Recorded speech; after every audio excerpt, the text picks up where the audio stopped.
warm-up, we have 2 rounds, 20 high knees, 20 butt kicks, 20 total knee to elbow, and 20 air squats. For the high knees, we've done these plenty of times, just gonna bring those knees up nice and high. If you cannot do the impact, you're just gonna do it in place, 1 up, 1 down, all right?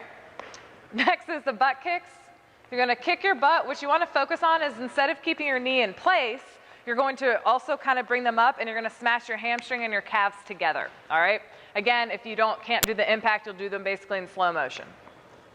Next, we've got the knee to elbow, so you're in a push-up position, and you're just going to bring your knee to your elbow. You don't have to. Just like that. If you can't get full range of motion, just slow it down, get them as high as you can. And lastly are the air squats. Focus on making these look nice and pretty. Gonna squat below parallel, squeeze your butt cheeks, try to get those hamstrings also firing on the way up so that we can start to incorporate them a little bit more and not be so quad dominant. Next up is skill and strength. For the skill and strength today, we're doing 4x12 Sumo RDLs and a 4x10 seated dumbbell press. For the Sumo RDLs, you're gonna go nice and wide just like your sumo. You're gonna have your toes pointed forward. They can be slightly out, it all depends on your mobility. With both dumbbells, if you only have one, you'll use one, that's fine. Keeping those legs straight, back nice and flat. You're going to bend down, reach back, keeping everything nice and tight. Notice how he's reaching back in order to really fire those hamstrings as he then comes up. Squeeze the butt cheek, everything's nice and tight. We're not hyperextending at the top. And we're keeping everything as tight and flat as we can. There can be a slight bend in the knee, that is fine, depending on your hamstring mobility. These are gonna hit a little bit different from straight leg RDLs, but they are great accessory work. So try those out, play around with the weights a little bit.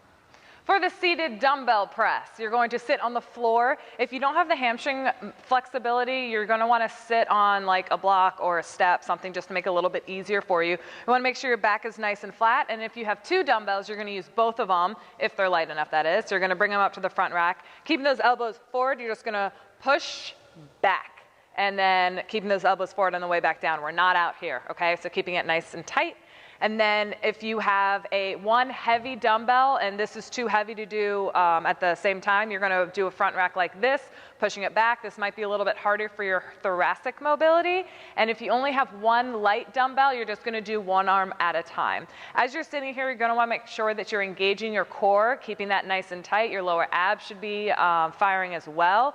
And again, making sure we're pushing back so we're not finishing ahead of ourselves, all right? I don't know what he's doing, but today's workout is 5 rounds, 18 American Kettlebell Swings, 14 VUps, and every 3 minutes you're gonna go on a 200-meter run. For your kettlebell swings, this is a hip hinge movement, so you're gonna keep those shins nice and vertical. You're gonna hike the kettlebell back, squeeze those glutes as fast as you can, and you're gonna guide the kettlebell up overhead. The bottom of the kettlebell should be facing the ceiling. Notice he's keeping this nice and close to his chest as if he is barbell snatching. Think about standing in front of a wall as you're doing these snatches to make sure that you're not windmilling it over your head. Make sure that back is staying nice and flat as well. And that's about it for the kettlebell swing, making them look pretty. For your V-ups, you'll lay on the ground and you're literally just gonna fold in half. So your hands and toes are gonna come in contact and you're gonna go all the way back down to the ground. If this is not something you can do, you're gonna first go down to bend your knees, bringing them in, tucking in everything. If you can't do this, you can go to either a sit-up, just like we normally do, or you can go to a leg lift. Straight legs, about 6 inches off the ground, come about to 90 degrees, not 90, just below 90, and back down.